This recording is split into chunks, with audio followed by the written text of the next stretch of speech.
Hello everyone, welcome to bio world. આજે આપણે દ્વિઅંગી વનસ્પતિ એના અગત્યના વર્ગ હિપેટોકોપ્સિડા વિશે અભ્યાસ કરીશું.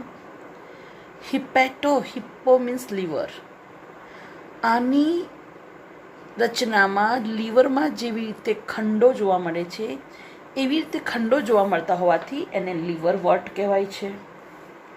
લીવર વોટરની વાત કરીએ તો તે ભેજયુક્ત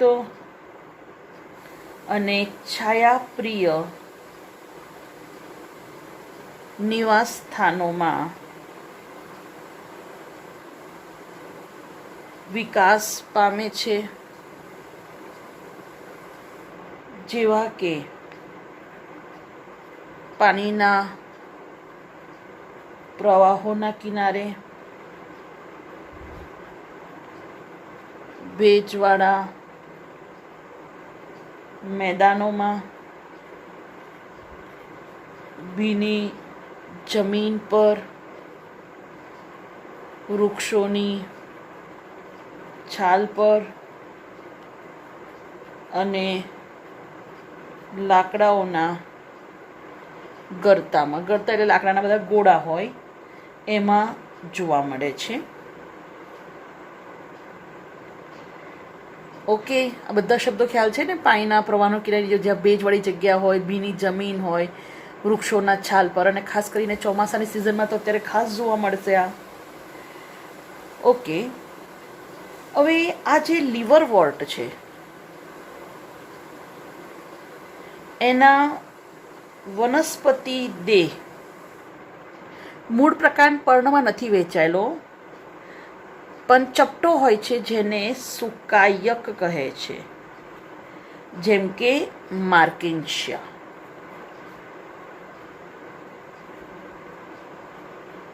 તમે જુઓ તો એનો દેહ આવી રીતે આખો સુકાયક હોય છે, તો એના દેહને શું કહેવાય?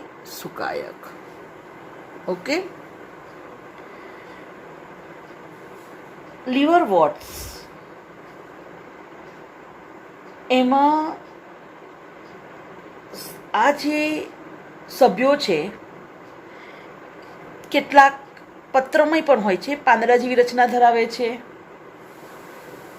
તો પત્રમય સભ્યો એ પ્રકાંડ જેવી રચના પર બે હરોળમાં પર્ણ જેવી નાની નાની રચનાઓ ધરાવે છે.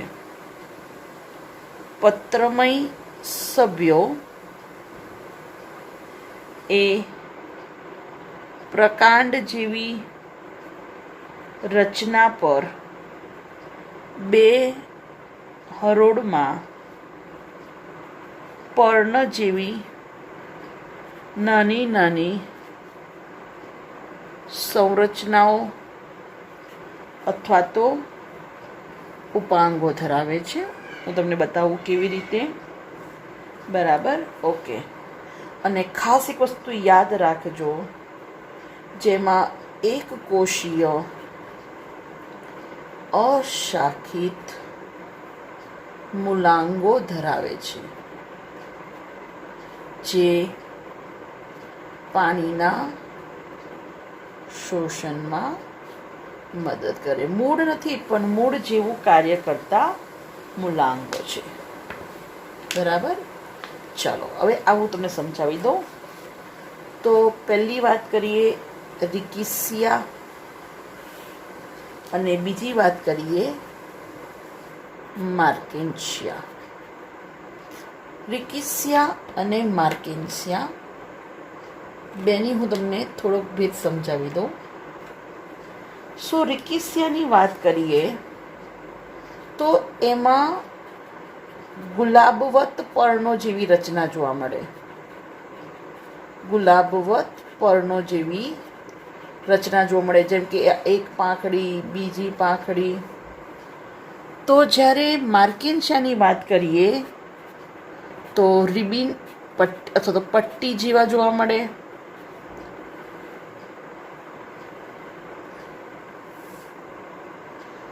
હવે એની પૃષ્ઠ દેખાવ અને વક્ષ બાજુ, પૃષ્ઠ બાજુ અને વક્ષ બાજુ જોઈ લઈએ બંનેની. પૃષ્ઠ બાજુ અને વક્ષ બાજુ.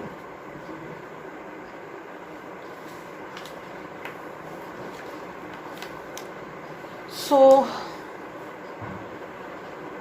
આ પૃષ્ઠ બાજુ એમાં આવી રીતે મધ્ય રેખા હોય છે, પણ માર્કેશિયામાં જે પૃષ્ઠ બાજુ છે એમાં જે મધ્ય રેખા હોય છે, આ મધ્ય રેખા એની આસપાસ કુડમલી પ્યાલા જોવા મળે છે, જે અલિંગી પ્રજનનમાં મદદ કરે છે. વક્ષ બાજુની વાત કરીએ તો વક્ષ બાજુ હમણાં જ કીધું એમ બે હરોળમાં પર્ણો જેવી રચના જોવા મળે છે, ઉપાંગો, બરાબર, અને મૂલાંગો પણ જોવા મળે છે એકકોષી. અહીંયા પણ વક્ષ બાજુ બે હરોળમાં ગોઠવાયેલા પર્ણો જેવી રચના જોવા મળે છે અને આ મૂલાંગો પણ જોવા મળે છે. આ થોડોક બેઝિક તફાવત કીધો. હવે કુડમલીની વાત કરીએ તો લીવરવોર્ટ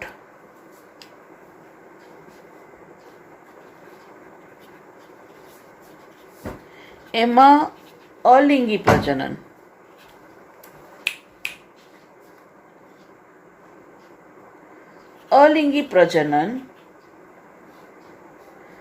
એ બે રીતે થાય.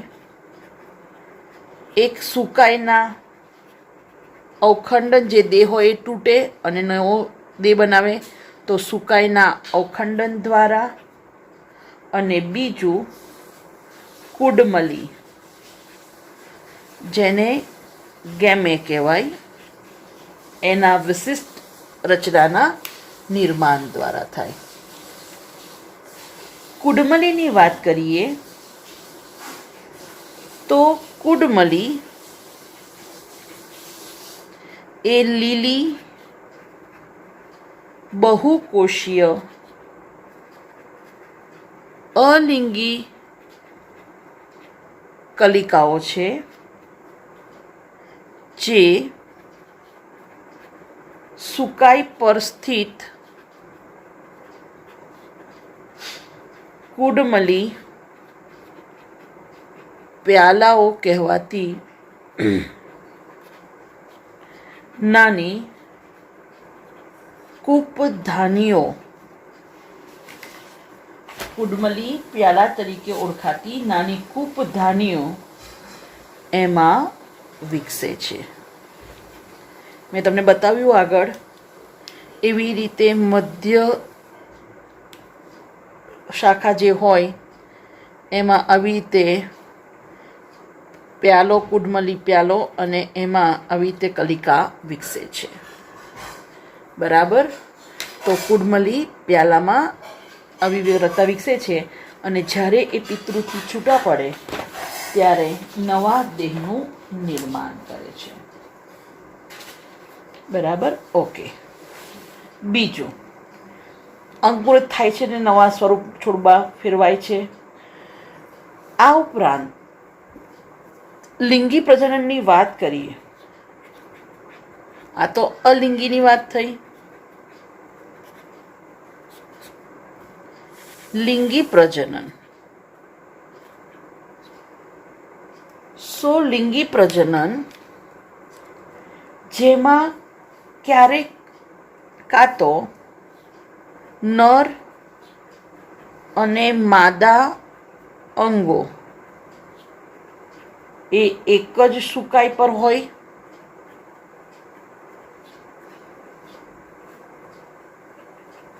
અથવા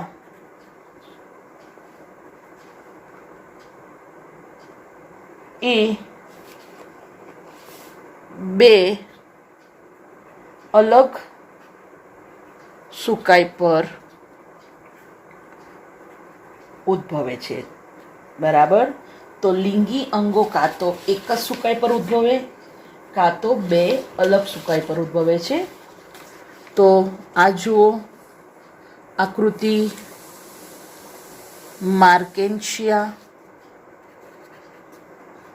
માર્કેન્શિયાની વાત કરીએ તો તમે જોઈ શકો છો, આ એનો દેહ સુકાઈ, આ કુડમલી પ્યાલો,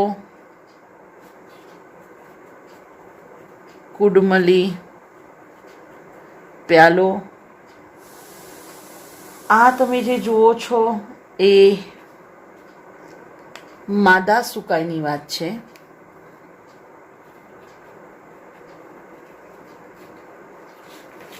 અને આ જે છે એ નર સુકાઈ.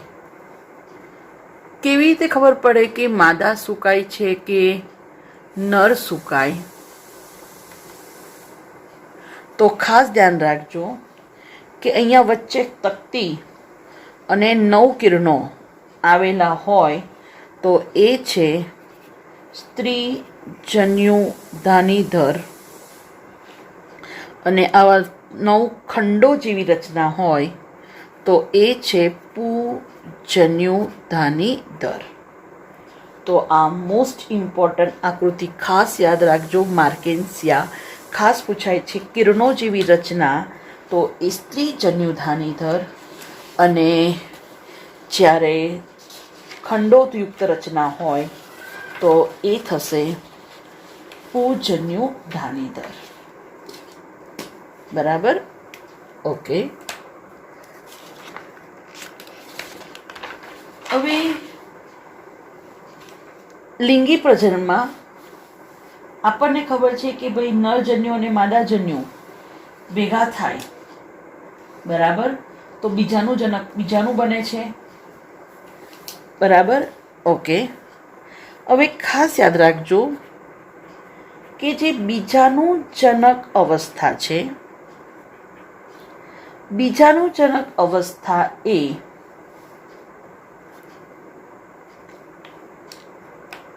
બીજાણુજનક અવસ્થા પાદ, પ્રાવરદંડ અને પ્રાવરમાં વિભેદિત છે.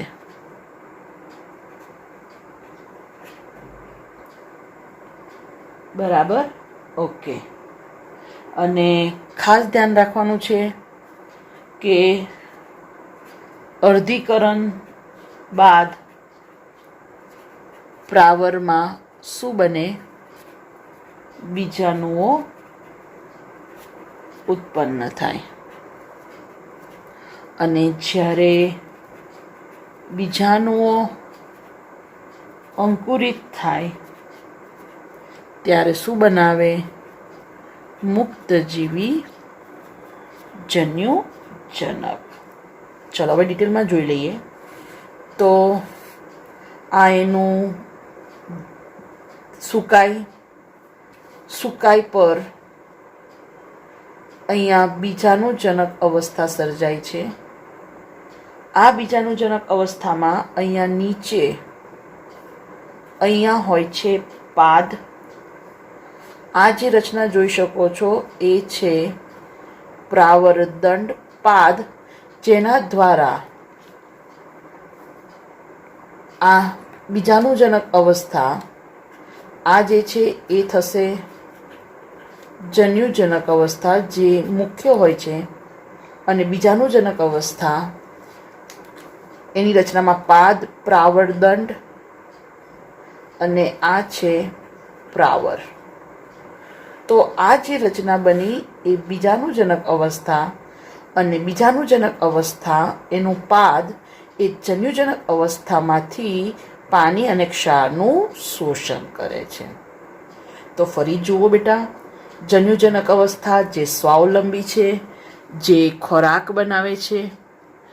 જન્યુજનક અવસ્થા સ્વાવલંબી છે અને એ અવસ્થા પર કોણ આધારિત છે? બીજાણુજનક અવસ્થા.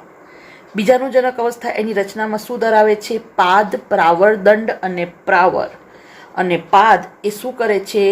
જન્યુજનક અવસ્થામાંથી પાણી અને ક્ષારનું શોષણ કરે છે. બરાબર. હવે એકચ્યુઅલી આ જે પ્રાવર છે, પ્રાવર જેને કેપ્સ્યુલ કહેવાય, પ્રાવર શું ધરાવે? તો પ્રાવર એ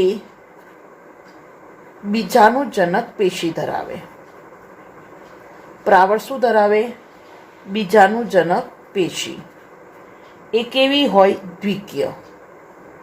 અને એનું જ્યારે અર્ધીકરણ થાય તો શું મળે? એકકીય બીજાણુ. તો પ્રાવરની અંદર શું હોય છે? અહીંયા હોય છે એકકીય બીજાણુ. બરાબર.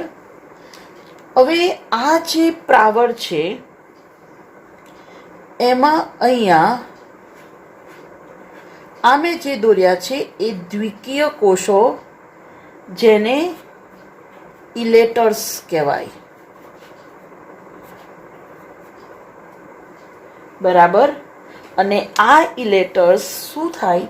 તો જ્યારે આ પ્રાવર સુકાઈ જાય ત્યારે ઇલેટર્સ આમ વળાંક પામે, ટર્ન પામે. ઇલેટર્સ વળાંક પામે એટલે વચ્ચેના કોષો એ નાશ પામે, એટલે અહીંયા વચ્ચે જગ્યા થઈ જાય, આ દિવાલ તૂટી જાય અને ત્યાર પછી અહીંયાથી આ બીજાણુઓ મુક્ત થશે. તો ઇલેટર્સનું મહત્વ ધ્યાન રાખજો.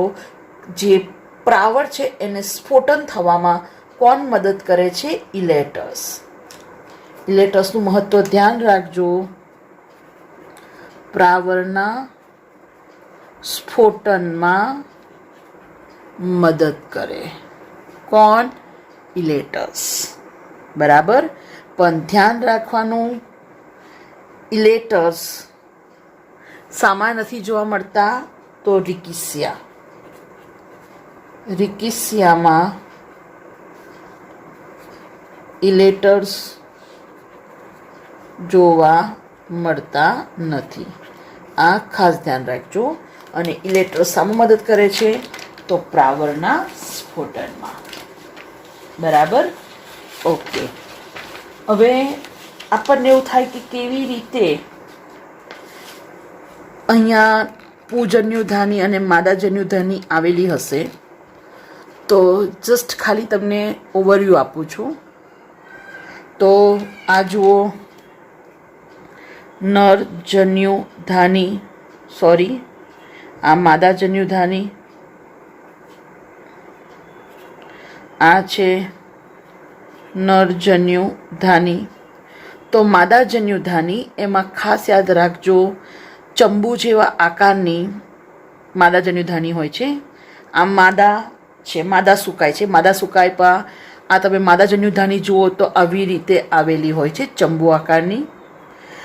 એમાં સૌથી બહાર તમે આ જે જુઓ છો એ જેકેટ કોષો, જે રક્ષણનું કાર્ય કરે છે. અહીંયા આ જે છે એને ગરદન પ્રદેશ કહેવાય, એટલે એને નેક કેનાલ સેલ કહેવાય, એનસીસી. ત્યાર પછી અહીંયા જે પોલાન છે એને વેન્ટર કહેવાય, એટલે એને વેન્ટર કેનાલ સેલ્સ કહેવાય, વીસીસી. અને અહીંયા આવેલું હોય છે અંડકોષ. અને આ કેવો આકાર? તો ખાસ યાદ રાખજો, ચંબુ આકાર. કેવો આકાર? ચંબુ આકાર. બરાબર. ખ્યાલ આવી ગયો? તો સૌથી બહાર રક્ષણાત્મક કોષો, આ માદાની વાત છે. અહીંયા ગરદન પ્રદેશ જેવો હોય એટલે એને નેક કેનાલ સેલ, એનસીસી.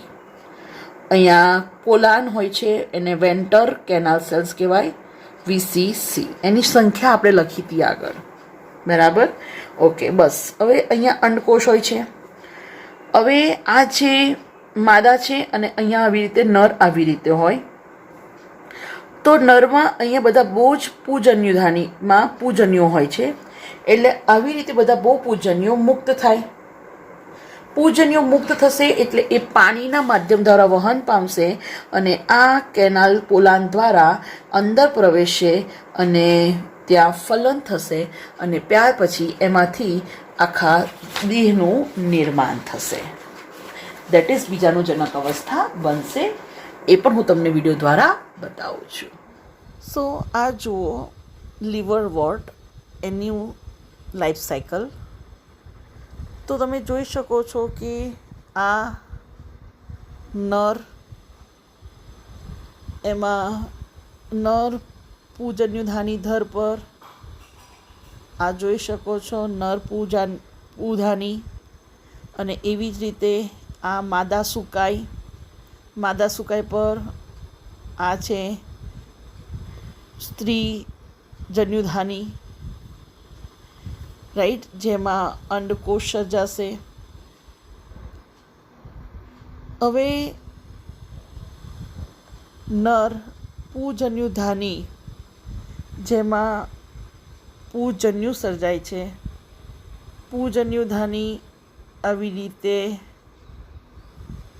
શેપ ધરાવે છે અને જેમાં બહુ બધા પૂજન્યુ સર્જાય છે. જ્યારે માદા જન્યુધની ફ્લાસ્ક આકાર ધરાવે છે, ચંબુ જેવો આકાર ધરાવે છે. જ્યારે પૂજન્યુધાનીમાંથી પૂજન્યુ મુક્ત થશે અને પૂજન્યુ જે ચલિત હોય છે, જે ગતિ કરે છે, અને સ્ત્રીજન્યુધાની એમાં પ્રવેશે છે. ફલન થાય છે અને ફલિતાંડ રચાય છે, અને જેમાંથી ભ્રૂણ વિકાસ થાય છે. અને આ જે છે એ માદા જન્યુધાનીમાં જ થાય છે, અને જે વિકાસ પામે છે. અને પ્રાવર તમે જોઈ શકો છો, આ પ્રાવર વચ્ચેનો પ્રાવર દંડ અને નીચે પાદ. આ પાદ અહીંયા જે હોય છે એ જન્યુજનક એની સાથે જોડાય છે, જેથી એ જન્યુજનકમાંથી પાણી ક્ષાર ખોરાક મેળવે છે અને જે આગળ પ્રાવરને પહોંચાડે છે, જેમાં અર્ધીકરણ થાય છે અને બીજાણુઓ સર્જાય છે. પ્રાવર એમાં આવેલું સ્તર આપણને ખબર છે, જેને ઇલેટર કહેવાય, કે જે પરિપક્વ જ્યારે આ પ્રાવર સુકાઈ જાય એટલે ઇલેટરનું સ્ફોટન થાય અને બીજાણુઓ મુક્ત થાય. બરાબર. અને ખાસ જોઈ શકો છો આ જે છે એ બીજાણુજનક અવસ્થા, જે જન્યુજનક અવસ્થામાંથી ખોરાક મેળવે છે. Common liverwort, Marchantia polymorpha, has two alternating stages in its life cycle. The gametophyte and the sporophyte. It is dioecious. That is, it has separate male and female gametophytes. The male gametophyte produces stalked antheridiophores, which bear antheridia on the upper surface of their tips. The female gametophyte produces stalked, umbrella-shaped archegonophores, which bear archegonia on their undersurface. When conditions are wet, the flagellated sperm cells swim from the antheridia to the archegonia, which contain the egg cells. They then fertilize the eggs, thereby producing diploid zygotes. The zygotes divide mitotically and eventually develop into sporophytes. Each sporophyte remains attached to a gametophyte. Haploid spores are produced in the sporangia by mitosis and then released. They soon germinate and begin dividing mitotically to form gametophytes. Liverworts can also reproduce asexually, vegetatively, either by fragmentation of the thallus or by means of gemmy. Gemmy are groups of cells that are produced in gemmy cups on the surface of the thallus. They float away when the cups fill with water and then develop into a new plant.